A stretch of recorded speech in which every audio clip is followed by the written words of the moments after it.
America का visa और green card देने का ऐलान, सऊदी अरब का शादी का और वीज़े का नया कानून और डॉक्टर जाकिर नाइक एक मरतबा फिर पाकिस्तान में।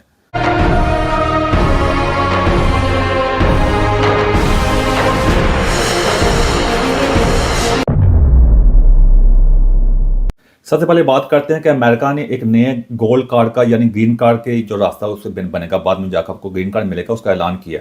उसका ऐलान डोनाल्ड ट्रंप ने किया। उस ऐलान के मुताबिक जो बंदा भी इन्वेस्टमेंट लेके आएगा अमेरिका के अंदर $5 मिलियन की, उसको अमेरिका का ट्रंप गोल्ड कार्ड मिलेगा। इस जो स्कीम का ऐलान किया गया, ये ट्रंप गोल्ड कार्ड है। बाद में इसकी सारी फैसिलिटीज़ जो आपको मिलेंगी वो ग्रीन कार्ड की फैसिलिटीज़ होंगी। इसमें आगे जाके आपको अमेरिका की नेशनैलिटी मिलने के भी चांसेस होंगे। जो बंदे भी जिनके पास $5 मिलियन है वो अमेरिका में इन्वेस्ट करेंगे तो उनको ये सारी फैसिलिटीज़ मिलेंगी। ये गोल्ड कार्ड मिलेगा जो एक किस्म का ग्रीन कार्ड ही है।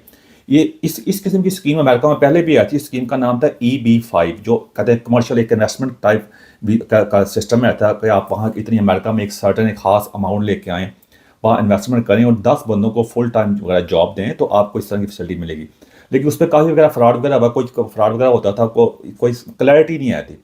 उसको स्ट्रीमलाइन करके तो इस वक्त के जो अमेरिका के इसका जो सदर है डोनाल्ड ट्रंप, उन्होंने इसको कदर सादा कर दिया, बड़ा आसान बना दिया। आसान इसलिए बनाया कि उन्होंने कहा अमीर लोग आए, जो गैर कानूनी लोग आते हैं, उससे अमेरिका को कहते हैं फ़ायदा नहीं होता।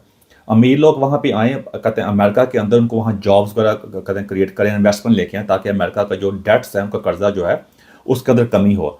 ये उनका सारा प्लान है। उसके तहत उन्हें जो बंदे वहाँ पे आएंगे, ये नहीं कि जो किसी के पास भी मतलब जो मुजरम है, कोई ड्रग डीलर है, कोई भी है, जाके $5 मिलियन लेके आ सकता है। वो उन्होंने कहा कि इसका प्रॉपर सिस्टम बनाएंगे, वो वेटेड होगा। वेटेड का मतलब है उसको उनका अच्छी तरह चेक वगैरह किया जाएगा। तो ये उनका बड़ा उन्होंने बहुत बड़ा ऐलान किया। अब इसको थोड़ा बता दूं कि इसके ये $5 मिलियन जो है वो इंडियन रुपीज़ के मुताबिक और पाकिस्तानी रुपीज़ के मुताबिक कितने बनते हैं। इंडिया की अगर आपको इंडिया की करेंसी में अगर कन्वर्ट करें, ये बनते हैं 37 करोड़ 50 लाख रुपया। और पाकिस्तान के जो $5 मिलियन हैं, पाकिस्तान के पैसों के अंदर बनते हैं 1 अरब और 40 करोड़ रुपया। यानी जिसके पास ये पैसे हैं तो जाके अमेरिका का ये कहते हैं ये गोल्ड कार्ड ले सकता है।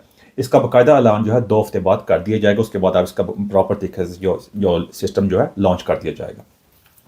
अब अगली बात करते हैं सऊदी अरब के अंदर। सऊदी अरब ने दो अपने कवानीन को उसको स्ट्रीमलाइन किया। उनका ऐलान किया है कि उसमें एक शादी का कानून है और एक वीज़े का कानून है। उसके मुताबिक उनका जो शादी के कानून के अंदर जो चेंजेस लेके आए या तब्दीली लेके आए, उसका ये है कि किसी भी लड़की से शादी की जो कम से कम उम्र जो है वो 18 साल मुकर्रर कर दी गई है, जो बड़ा बहुत अच्छा फैसला है। अब देखो जो गरीब मालिक हैं, इराक वगैरह जो है, वहाँ पे शादी की कानून जो एज है उसके बारे में क्लैरिटी नहीं है। पाकिस्तान में भी है लेकिन अमल वगैरह नहीं होता। सऊदी अरब बड़ी अच्छी सही डायरेक्शन में जा रहा है और बकाया तौर पर वहाँ कानून की हुक्मरानी वगैरह हो रही है, जो बहुत अच्छी बड़ी खुशी का मकाम है। उसके अलावा उन्होंने ये भी कहा कि जो औरत जो है वो बच्चे को अपने पास रख सकती है, जो बच्चा पैदा होता है, कि जो अगर उसके बाद कहते वो 2 साल तक, मिसाल के तौर पे ये है कि अगर आपकी शादी वगैरह हुई है, अगर आपकी तलाक हो जाती है, तलाक होने के बाद भी जो बच्चा जो है 2 साल की उम्र तक अपनी माँ के पास रह सकता है, बेशक उसकी माँ ने जाके दूसरी कहीं और जाकर शादी कर ले। तो ये भी उन्होंने इस कानून को भी स्ट्रीमलाइन किया।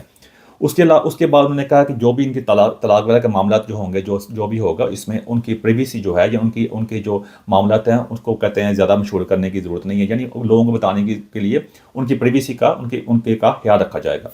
उसके बाद बात करते हैं कि वीज़े के लिहाज से। अब पता है कि सऊदी अरब में जो उन्होंने काफ़ी ज़्यादा ना वीज़ों का जो विज़िट वीज़ा जो है उसको काफ़ी ओपन किया हुआ है। काफ़ी लोग पाकिस्तान से बाकी दुनिया वगैरह जाते हैं, जाना शुरू हो गए हैं हम सऊदी अरब के अंदर वीज़ा लेके, जो विज़िट वीज़ा लेके। लेकिन उसके हुआ को विज़िट वीज़ा मिलता है आपको साल का मल्टीपल वीज़ा मिलता है। तो लोगों ने उस वीज़े का बहुत नाजायज़ फ़ायदा उठाया। वहाँ जाते हैं, वापस वगैरह नहीं आते। वहाँ कोई लोग भीख मांग रहे होते हैं, फिर वहाँ काम करना शुरू कर देते हैं। तो उस लिहाज से वहाँ उनको काफ़ी मसले मसाइल पैदा हुए हैं।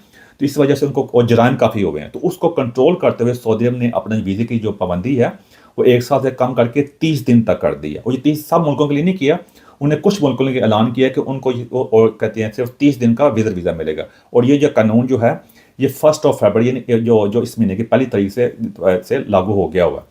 उन मुल्कों के नाम बताया था मैं आपको जिन मुल्कों के लिए उन्होंने ये कानून के अंदर तब्दीली लेके आए। एक अल्जीरिया है, बांग्लादेश है, इजिप्ट है यानी मिस्र है, इथियोपिया है, इंडिया है, इराक है, जॉर्डन है, उसके अंदर इंडोनेशिया है, मोरक्को है, नाइजीरिया है, पाकिस्तान है, तुनीसिया है और यमन है। इन मुल्कों के लिए उन्होंने ऐलान किया।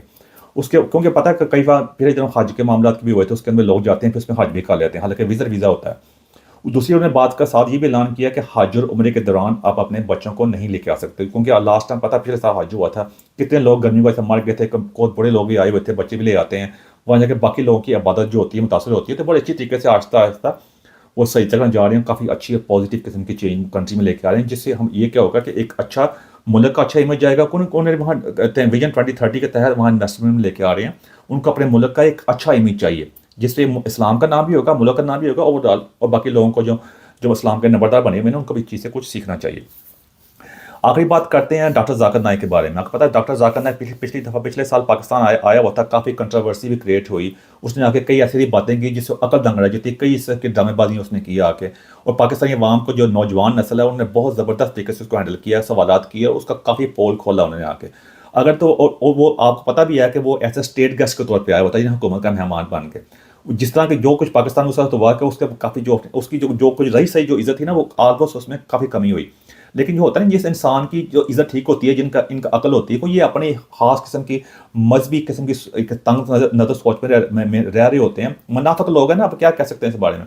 इसमें काफ़ी मुकम्मल वीडियोज़ मौजूद हैं, आप मेरे यूट्यूब पर जाकर चेक कर सकते हैं। तो मेरा कहना है कि ये एक मरतबा फिर पाकिस्तान में इस वक्त आया हुआ आकर अंदाज़ा कर सकते हैं कि ये ऐसा ये बेशर्मी का मकाम है हमारी हुकूमत के लिए कि अगर आपने इसको स्टेट गेस्ट के तौर पर बुलाया था, इन्हें एक सरकारी मेहमान के तौर पर बुलाया था, फिर हमारे chief of the army staff भी आके शरीयत की बातें कर रहे होते हैं। हमारा कोई बंदा भी जिसको जो दिल करता है आके नीचे से लेकर ऊपर तक अपनी मर्जी की शरीयत की बातें कर रहे होते हैं, करें बिल्कुल, फिर उस पर अमल भी कर लें भाईजान चाह के। अब ये बंदा आके फतवा दे चुका है आके कि औरत की हुक्मरानी इस्लाम के अंदर जायज़ नहीं है। अगर देखा जाए इस्लाम को समझ रखते बात ठीक भी है, तो फिर देखा जाए तो फिर मरियम नवाज़ को तो यहाँ होने नहीं चाहिए। हमारे जो chief of the army staff है वो हाफिज़ कुरान है, तो एक्शन ले इस बात के ऊपर जाके, मरियम नवाज़ के साथ इस्तीफ़ा लेना जाके। सारी की सारी हदीसें कुरान की आयतें वगैरह सारी इमरान खान के बारे में आ रही होती हैं, ज़रा इधर भी गौर कर लें, जिसको आपने स्टेट गेस्ट के तौर पर बुलाया हुआ था। उसके उसके अलावा उसने और भी कहा था कि यूट्यूब की कमाई भी हराम है। इसने नहीं कहा, सऊदी अरब का आलम भी कई मतलब वो ऑनलाइन जाके कह चुका हुआ है। अब जितने बंदे भी हैं ना भाई जाके, मैं पहले भी कहा था, लेकिन क्या करें, जब ऊपर से लेके सारा निज़ाम गल सड़ जाए ना, मुनाफिकत झूठ, हर बंदे ने अपनी मर्जी के पैसे किया तो जो मर्जी करी जाओ। तो ये बेशर्म इंसान जो है ये फिर पाकिस्तान के अंदर आया हुआ आके, जब इंसान को कत होती है जो कहते हैं जिसको उसको अपना जो अपनी एक खास किस्म की आइडियोलॉजी लेके होता है, किसी को बात सुनना नहीं चाहता। ये हमारे अक्सर हमारे खास तौर हमारे खित्ते में ये बात है। ये किसी ओहदे पर पहुंचते हैं, कई सारे मशहूर होते हैं, किसी का भी नाम ले लें आप जाके, उनके दिमाग के अंदर ये चीज़ बैठ जाती है, कोई अपने हालात बात सुनना नहीं चाहते। खास तौर पर हमारे मजहबी लोग आप देख लें, बाद में अपने बच्चों को लॉन्च कर रहे होते हैं। किसी ने भी किसी दूसरे बंदे को लॉन्च नहीं किया, किसी गरीब बंदे को उठाकर इसने अपने बेटे को लॉन्च कर दिया, बिल्कुल वही स्टाइल, वही पेंट कोड, वही उंगली के इशारे। आप चेक कर सकते हैं जाके, अगर मैं गलत कह रहा हूँ तो आप खुद जाकर कंफर्म करें। वही तारक ने काम किया, सारे बंदे वही काम कर रहे हैं। वो लियास कादी को चेक कर सकते हैं, हर बंदा। ये एक किस्म का ये बिजनेस है। मैंने कहा था ना, बिजनेस में ऐसे होता है कि आप बैठते हैं, आप बाद में आपकी औलादें होती हैं, फिर ऐसे होता है। मल्टीनेशनल बिजनेस आप चेक कर सकते हैं, माइक्रोसॉफ्ट का चेक कर सकते हैं, गूगल चेक कर सकते हैं, और भी बड़ी बड़ी कंपनी, दुनिया की मशहूर कंपनी चेक कर सकते हैं। उन्होंने ये काम नहीं किए भी, लेकिन उन्होंने ओवरऑल अपने जो टैलेंटेड लोग थे उनको आगे लेके इस वजह पूरी दुनिया वो कंपनियां फैली हुई हैं, बिलियंस के अरबों में कारोबार है। ये भी चेक कर सकते हैं। अब आपके सामने मैं क्या मतलब बात करूं, तो ये मैं कहता हूं आपके सामने थोड़ी सी चीज़ें लेके आ सकूं, ताकि आप देख सकें दुनिया में क्या, आप कुछ लर्न कर सकें, और अपने इर्द गिर्द लोगों में ये मालूमात को फैला सकें, और अपनी आने नस्लों के लिए बेहतर किस्म का आप कोई लाए अमल तय कर सकें। एंड मेरे को मेरी ऐसी बात या क्वेश्चन लगी, मदद चाहता हूँ मैं। Thank you very much.